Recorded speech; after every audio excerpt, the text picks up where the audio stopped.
আসসালামু আলাইকুম। আমাদের দীর্ঘ যাত্রাপথের কিছু অংশ আপনাদের সাথে তুলে ধরছি। সেটা হচ্ছে যমুনা সেতু অথবা বঙ্গবন্ধু সেতু যেটাই বলেন। বঙ্গবন্ধু সেতুর আশেপাশের যে দৃশ্যটা সেটা আপনাদের কাছে তুলে ধরছি। পুরা চারিপাশ জুড়ে অনেক উন্নয়নমূলক কাজ চলছে এখানে, কারণ আমরা সবাই জানি যে আমাদের উত্তরবঙ্গের জন্য রেল সেতু দেশের সবচেয়ে বড় রেল সেতু নির্মাণ করা হচ্ছে যমুনা সেতুর ঠিক পাশেই। আমরা চাঁপানগঞ্জ থেকে ঢাকা অভিমুখে যাত্রা করছি, সো খুব সুন্দর মতো আপনাদের সেই রেল সেতুর কাজের আপডেট জানাতে পারবো। আপনারা দেখতে পাচ্ছেন সামনে হচ্ছে টোল প্লাজা। এখন আমরা এখানে টোল দিয়েছি 50 টাকা। 50 টাকা টোল দিয়ে তারপর আমরা ব্রিজে উঠেছিলাম। টোলের জন্য ওয়েট করা লাগছে। এখানে আমি বলে রাখি যে এখানে যমুনা সেতুতে ওঠার জন্য বাইকের জন্য টোল হচ্ছে 50 টাকা। আর আমাদের যে পদ্মা সেতুতে টোল হচ্ছে 100 টাকা। আমরা টোল দিয়ে এখন ব্রিজে উঠবো। ব্রিজে ওঠার জন্য রওনা দিয়েছি। আপনারা বাম পাশেই দেখতে পাচ্ছেন দেশের সবচেয়ে বড় রেল সেতু।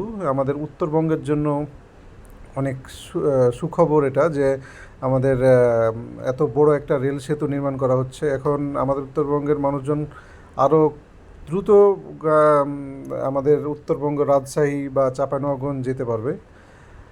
ব্রিজের কাজ মোটামুটি প্রায় শেষ, আপনারা দেখতেই পাচ্ছেন।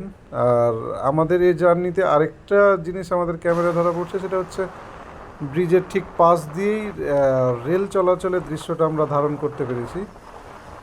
আপনারা দেখেন ঠিক বাম পাশ দিয়েই রেল চলাচল করতেছে, যেটা আসলে আমাদের ব্রিজের জন্য খুব ঝুঁকিপূর্ণ এবং ব্রিজের আয়ু কমিয়ে দেয় যতটুকু আমরা জানি। ঠিক সেই জন্যই আমাদের একটা রেল সেতুর খুব দরকার ছিল। সেটা নির্মাণ কাজ প্রায় শেষের পথে। আপনাদের দৃশ্যটা দেখাতে পারছি হয়তোবা। মোবাইলে ভিডিও করার কারণে খুব ক্লিয়ার আসছে না, তারপরও যতটুকু সম্ভব তুলে ধরার চেষ্টা করছি আমাদের উত্তরবঙ্গের স্বপ্নের সেতু যমুনা সেতু।